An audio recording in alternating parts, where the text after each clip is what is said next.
বন্ধুরা, আজকে আমরা গ্রাম্য পদ্ধতিতে পোলাও বানাবো। তার জন্য নিয়ে নেব গোবিন্দভোগ চাল। গোবিন্দভোগ চালটিকে ভালোভাবে জলে করে ধুয়ে নিয়ে সেই জলটাকে বাইপাস করে দিও আর রেখে দেবো একটা নেটের মধ্যে। যেহেতু অনেকজন আছে তাই জন্য নেটে দিতে পারছি, বুঝতেই পারছো, নাহলে এমনি নর্মাল ফুটো ফুটো বাটিতেই হয়ে যায়। তারপর সেটাকে আলাদাভাবে রেখে দেবো কিছুক্ষণের জন্য। এবার তোমাদেরকে বলে দিই, 2 বাটি চাল নিলে নিতে হবে 4 বাটি জল, তার মধ্যে এইসব সরঞ্জাম ওটিকে ফুটিয়ে নিয়ে অন্য একটা হাঁড়ি আগুনে চাপিয়ে দিয়ে সেটাতে সাদা তেল, তারপর সেই সরঞ্জামগুলো আবার দেখে নিতে পারছো তোমরা কি কি আছে, আমি তো জানি না, আমার মা করেছে। তারপর ওখানে তেজপাতা, চিনি ওটা দিলাম। তারপর ভিজিয়ে রাখা চালটা দিয়ে কিছুক্ষণ ভালোভাবে একদম নেড়ে নিয়ে ভাজা করে নিতে হবে।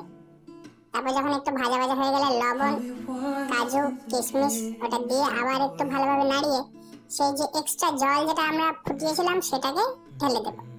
তারপর দেব আদা বাটা, এটা আগে দিলেও হয়, আমরা পরে দিলাম, বাটা ছিল না তাই। তারপর ঢেকে দিয়ে কিছুক্ষণ ফুটানোর পরেই রেডি হয়ে যাবে একদম সুন্দর সুস্বাদু গ্রাম্য পদ্ধতিতে ঝরঝরে পোলাও। মা বলছে সিম্পল পোলাও, ওই একই, তোমরা বুঝে নাও। চাটনি দিয়ে তোমরা দেখতে পাচ্ছ একদম সুন্দরভাবে নরম হয়ে গেছে। আর এটাকে আমরা থালাতে পরিবেশন করলাম। Thank you.